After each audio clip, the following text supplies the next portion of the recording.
What's up, guys? Steve here with your second stimulus check and news update. And if you thought that 2021 was going to be any tamer than 2020, man, we're only 2 days in and I've got some news for you. As you know, the $2,000 stimulus check amendment did not pass in the Senate. As a matter of fact, it was never even brought to the floor for a vote. And a lot of people were upset, so much so that we actually saw this weekend Senate Majority Leader Mitch McConnell's home vandalized, and also Speaker of the House Nancy Pelosi's. I'm going to be sharing with you guys in this video the photos of what happened to their homes. And in addition to that, we're also hearing members of Congress are not happy with congressional leaders and the way that these amendments were handled. And who is leading the charge on this? It is Senator Josh Hawley. We're going to be taking a look at what he said on the Senate floor, and he has some very passionate stories that he's going to be sharing. We're going to be taking a look at in this video. And also, speaking of Senator Josh Hawley, on January 6th, he is going to be leading the charge to object to the Electoral College voting results. So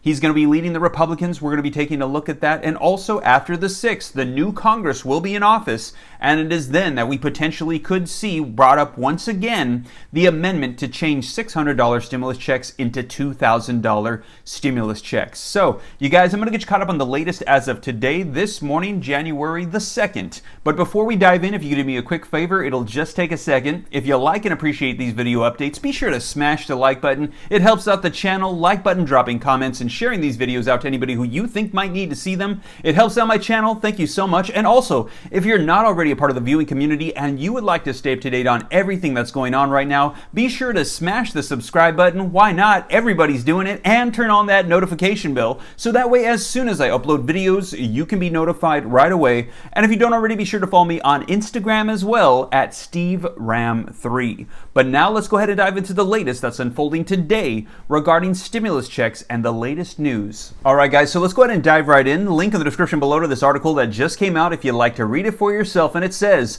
Pelosi McConnell homes vandalized after Congress adjourns without securing $2,000 stimulus checks. And it reads, the homes of Senate Majority Leader Mitch McConnell and House Speaker Nancy Pelosi were vandalized over the weekend after Congress adjourned Friday without securing $2,000 stimulus checks. Saturday morning, messages like, "Where's my money?" and other explicits were written with spray paint across the front door and bricks of the Kentucky Republicans' home in Louisville. Meanwhile, the San Francisco home of Pelosi, a Democrat, was spray painted Friday morning with the messages like, $2,000 cancel rent. Vandals also left fake blood and a severed pig's head on Pelosi's driveway, according to local news reports. San Francisco police said its Special Investigations Division was investigating. Now, let's go ahead and take a look at these photos. Here is Nancy Pelosi's garage, and you can see that it was vandalized. There is the pig's head in the fake blood.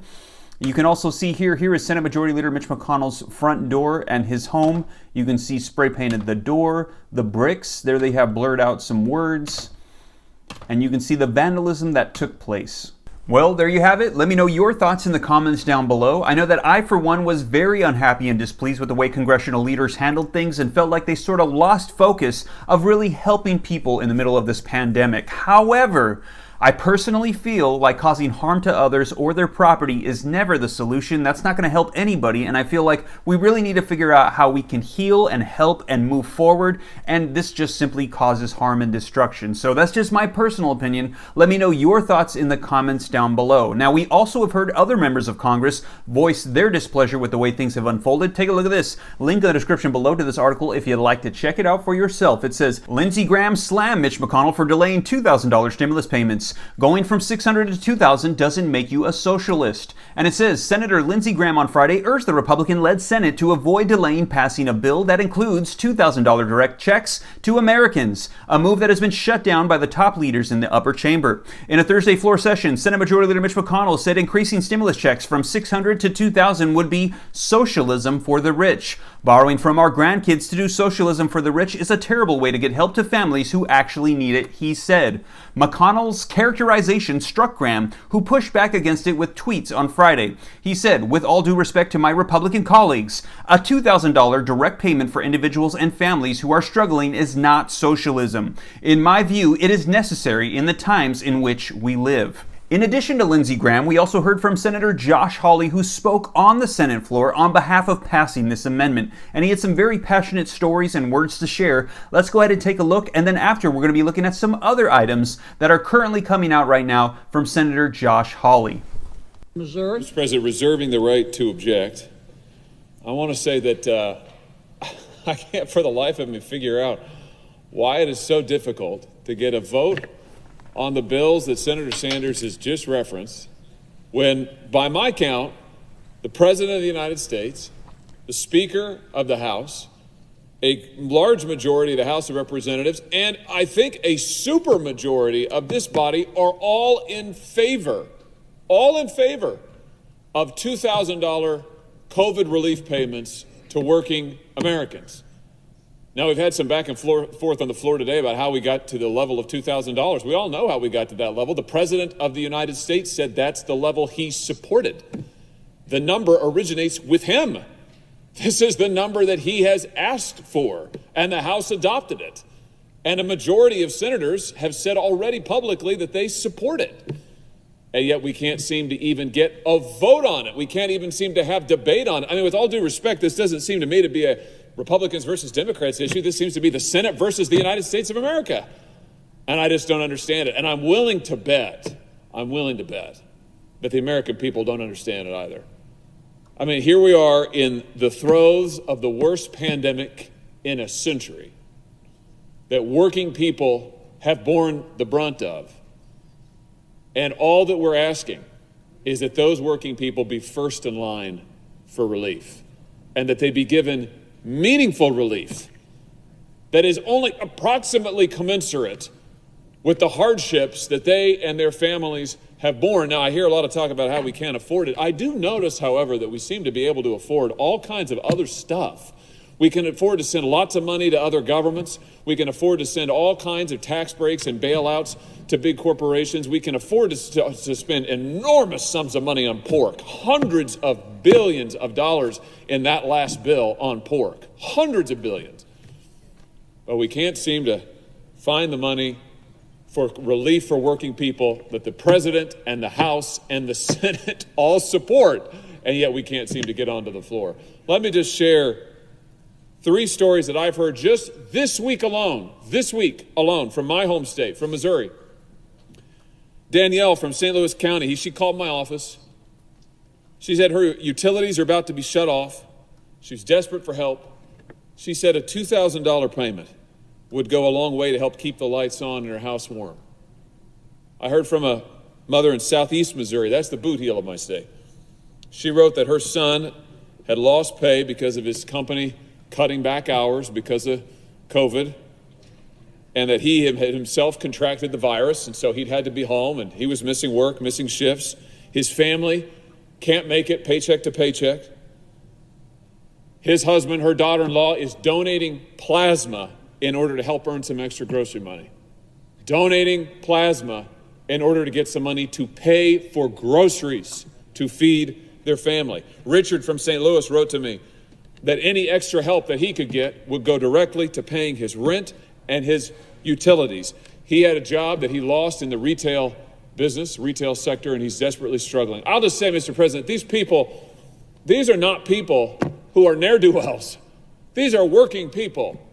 These are strong people. These are proud people. And all that they ask for, as I have said many times on this floor before, is a chance to get back up on their feet and to be able to provide for their families. And I can't for the life of me understand why we cannot get so much as a vote on these bills. And so for that reason, Mr. President, I do not object. In fact, I enthusiastically support the measures that Senator Sanders is trying to bring to the floor, and I'd vote for them both if we were given the opportunity. Well, there you guys have it. Let me know your thoughts in the comments down below. He said that he knew somebody that was donating their plasma to help pay for their groceries. Wow. That's a powerful story. Now, we actually also heard tweets come out this morning from Senator Josh Hawley. Take a look at this. It says, "It's time to stand up." And also, we saw him tweet out, "Glad to see more senators joining the fight on January 6th. I hope many more will listen to their constituents and act." And it has a list of all the signers, and it says, joining Hawley, that makes at least 12 GOP senators set to vote against accepting Biden's electoral college win. Take a look at this. And this came out December 30th. It says, "Millions of voters concerned about election integrity deserve to be heard. I will object on January 6th on their behalf. So he's actually going to be leading the charge on this as well. Now let's go ahead and take a look at this statement. It says, Hawley's statement and objecting during the Electoral College certification process on January 6th. Following both the 2004 and 2016 elections, Democrats in Congress objected during the certification of the electoral votes in order to raise concerns about election integrity. They were praised by Democratic leadership and the media when they did, and they were entitled to do so. But now those of us concerned about the integrity of the election are entitled to do the same. I cannot vote to certify the Electoral College results on January 6th without raising the fact that some states, particularly Pennsylvania, failed to follow their own state election laws. And I cannot vote to certify without pointing out the unprecedented effort of mega corporations, including Facebook and Twitter, to intervene in this election in support of Joe Biden. At the very least, Congress should investigate allegations of voter fraud and adopt measures to secure the integrity of our elections. But Congress has so far failed to act. For these reasons, I will follow the same practice Democrat members of Congress have in years past and object during the certification process on January 6th to raise these critical issues. So once again, let me know your thoughts in the comments down below. This is going to be another push to overturn those election results. And in addition to that, keep in mind the fact that January 6th, that's going to be the day that we're going to be seeing the new Congress rolling in, and we could see a lot of these issues, including the $2,000 stimulus check amendments, come up once again. And when they do, know that I'll be sure to share and keep you up to date with anything that unfolds here on the channel. So, you guys, that is the latest that's unfolding as of today. And if you like and appreciate these updates, if you do me a quick favor, if you haven't already, be sure to smash the like button. It helps out the channel. I would appreciate it. Thank you so much. And also, if you're not already part of the viewing community, be sure to smash the subscribe button, turn on that notification bell so that way as soon as I upload, you can be notified. And be sure to follow me on Instagram as well at SteveRam3. Well, you guys, that is the latest. I hope this reaches you well. I'll be sure to keep you guys up to date. I'm going to roll out some more updates regarding EIDL, PPP, rental assistance, and anything else coming out with unemployment so you know when that money's coming your way. Well, take care. God bless. This is Steve.